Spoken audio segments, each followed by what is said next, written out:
All right, moving on, page 23 of your notes. We're starting with concrete work as part of the estimation section. All right, let's talk about concrete work. What is expected and how should you handle estimation when it comes to concrete work? All right, 1.3.1, general, the primary factors that influence the cost of concrete are the materials, the mixing, and the delivery. And if you want to use mixing plant, then you bring in another cost factor. When mixing concrete by hand, a labor constant is used to calculate the labor cost. For example, 4 laborers, and if you pay them $5 an hour, mix, deliver, and place 3.2 cubic meters by hand in only 8 hours. Therefore, you have a labor constant of that. All right, naturally, if you bring in a machine, the volume is going to be much more, but you introduce a cost for the machine. The use of a concrete mixer reduces the labor constant considerably, but introduces a plant cost, as I just mentioned.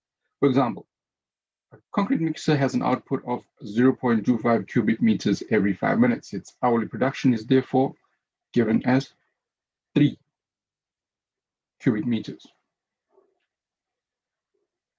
The labor required to load and operate the mixer, transport, and place the concrete as follows. Now, remember, these numbers are basically from history, all right? What's worked in the past, and that's what we're going to be using.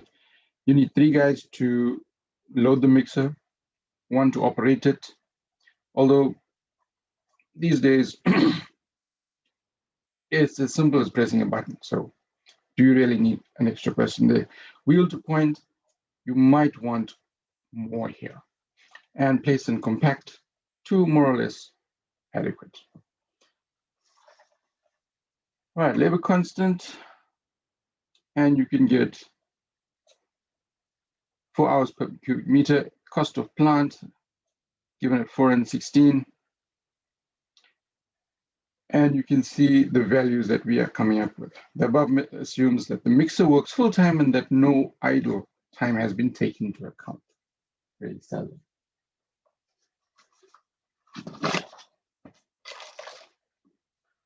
All right, factors for consideration in costing: position of plant in relation to the works. What are we saying here? We're saying this is the mixing plant, all right?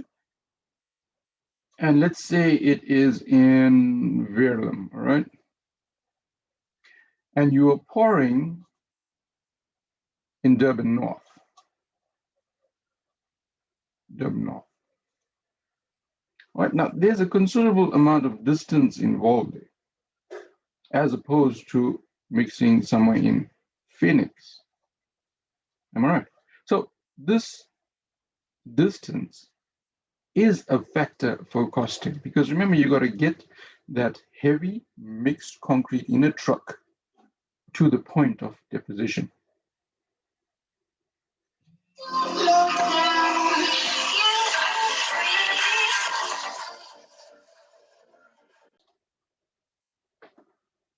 All right, so position of plant, big issue in costing.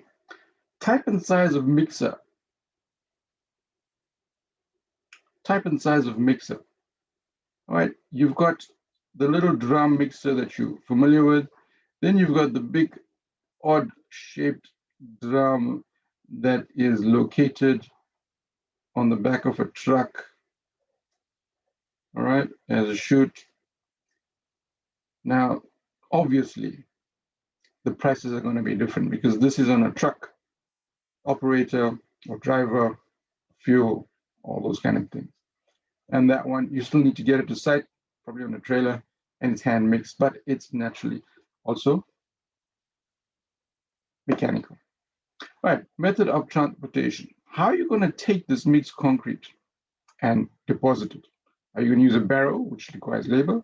Are you going to use a dumper? Dumper is a little mechanical truck only located on site to carry, amongst other things, concrete.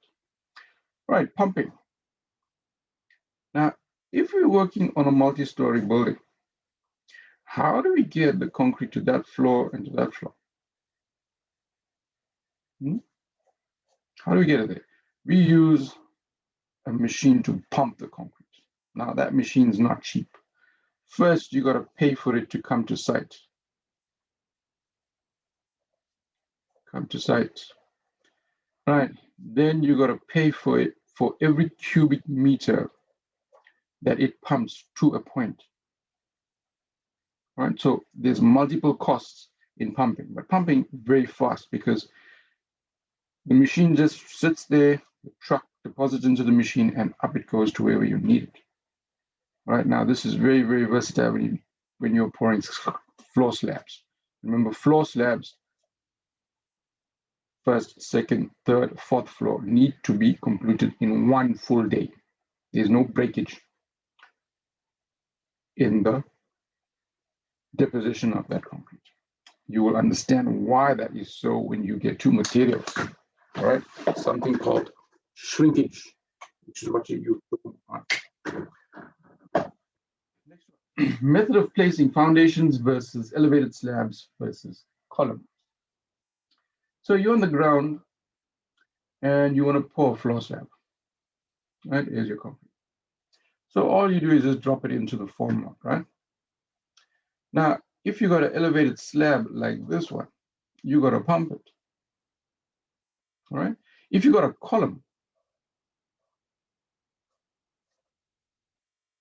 and this column is 3 meters high, you need to get it all the way from there in there. Right now, can you see? 3 different issues just in placing concrete and how they ultimately affect the costing. All right, pocket or bulk cement. Basically, we all seen pockets of cement, but if we're using a substantial amount, then it would be cheaper to buy it in bulk, in a sense that it comes in a big truck, but not in packets. And the cement is literally pumped out of it like water, all right, to wherever you need it or into a mixing plant. And lastly, ready-mix concrete, the truck we spoke about, very expensive, but the good thing about it is that properly mixed, adequate strength, and very, very time effective. Right? And for those 3 things or more, you pay a premium, the premium being extra costs. All right, now we mentioned bulking in the previous exercises. Right, this is the introduction of voids makes the material seem more. Now let's look at bulking in concrete. It's a little bit different. Right, the nature of concrete materials causes it to expand. In this instance, now we're saying more. The sand of the fine aggregates fills the voids between the coarse aggregate. The cement fills the voids between the fine aggregate. It therefore takes so much of dry materials to make less of that. Remember previously, voids increase, right? But now in concrete, no voids. Right, increase in material, decrease in volume. And we'll call this soil, we'll call this concrete. Right, difference in bulking. Now, when it comes to calculations, we're going to stick with this one. This one is for you to understand what happens when we mix. All right, mix designs you will do in materials, and you will understand the bulking that occurs there when you do the calculations. But for now, this is what I want you to realize. This means that there is more than 50% bulking materials taking place. Also note that the bulk density of Portland cement is around this 1650. Therefore, 1 pocket cement is equivalent to 0.03 meter cubed. All right, let's look at example 1. Calculate the constituents of 1 cubic meter of concrete if the mix design per cubic meter is. So let's understand what it's asking. You want 1 cubic meter of concrete. Right? You gotta understand the question first. You want 1 cubic meter, right? What's 1 cubic meter? 1 meter by 1 meter by 1 meter, right? Just to refresh your memory from materials. 1 meter, 1 meter, 1. That's 1 cubic meter. All right, so we want 1 cubic meter of concrete. Now, for this 1 cubic meter of concrete, we're using 380 kgs of cement, 756 kg of sand, 1,147 kgs of stone. All right, these are constants. Those are not going to change. Now, if I were to tell you, for this mixed design, I'm getting 20 MPa. That's the strength. Now, if I were to change the strength and I want 25 MPa, what am I going to do? I'm going to increase this to, say, 450. And if I want 30 MPa, what am I going to do? I'm going to take that to about 520 kgs. All right, so I'm increasing the strength per cubic meter. That's a cubic meter. So these numbers will change as the strength fluctuates. So let's look at waste. The following are common causes of waste. Now, this is something you can't avoid. This is how a construction site operates. You can run behind them with your little spade, catching all the waste to save money. They'll laugh at you. But this is how it works. All right. Sometimes you can't control it. Dampness in cement, you can't control. Keep it safe under cover. Broken pockets of cement, you can return it if it came to your site. Dispersion of fine and coarse aggregate, you can cover it. But if you have 20, 30 cubes, cover it with what? A whole tent? Where are you going to find that? Right, spillage of mixed concrete, you'll spill it from the floor into the barrow. They'll overfill the barrow and wheel it. It'll spill all the way to where they're dropping it. They'll lift the barrow before where they're supposed to drop it. It'll fall outside of the formwork.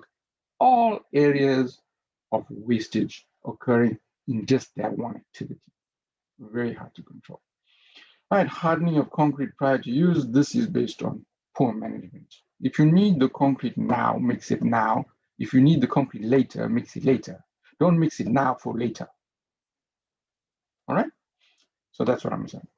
Now, allow 5% waste on concrete materials. This 5% we'll be using in our calculations.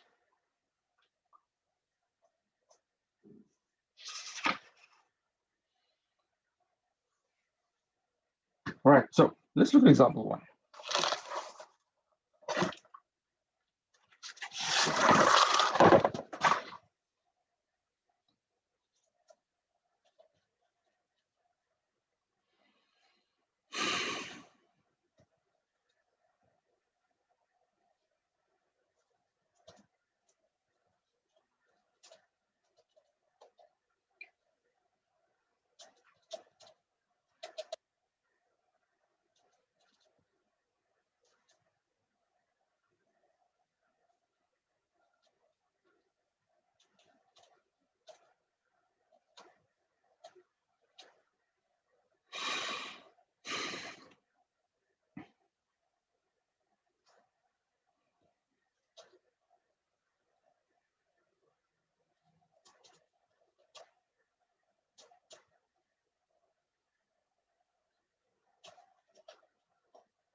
All right, so here's your constituents for that example.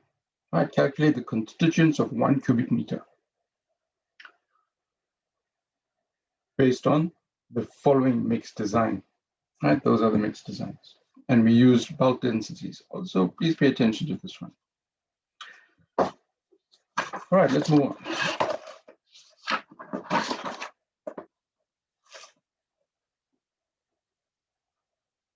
All right, other factors, handling of cement when using pockets of cement allow for offloading to storage and subsequent transportation to the mixing plant for calculation purposes. Allow 10 Rand per ton or 50 cents per pocket. All right, so if you're dealing with pockets, add an extra 5 bob there for handling. Ready-mix concrete, usually more expensive, as we've already discussed, than batched. Distance of the site from the ready-mix plants is a factor for the supply and costing, as I've already shown you in the sketch. Rates range from, well, these are old, so don't use those, depending on what. The main thing, distance to site is the issue. All right, let's take a look at example 2. Calculate the cost of mixing and placing 1 cubic meter of concrete if the mix design is given previously and the mixing is done by hand. Assume 10 hours per cubic meter as calculated earlier, and labor cost is 5 Rand an hour. 1 pocket of cement costs 50 Rand. These days, it's upwards of 75 all the way to 90. So prices have gone up. Sand, more or less the same. Stone, a little bit more than that. All right, so let's look at example 2.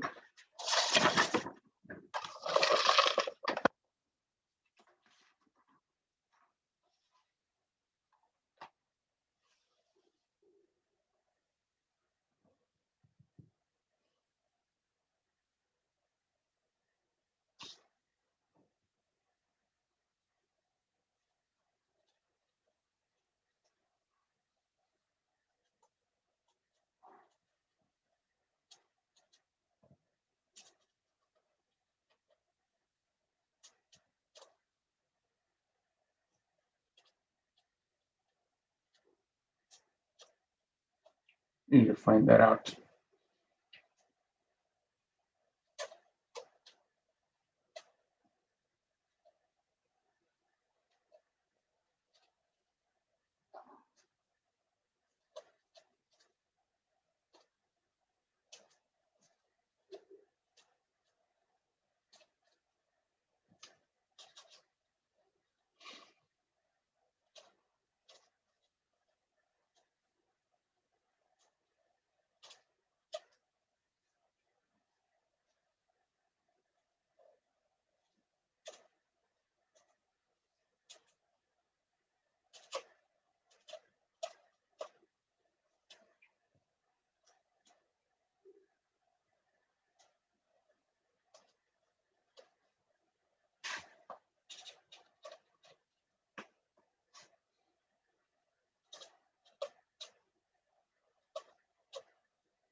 Okay.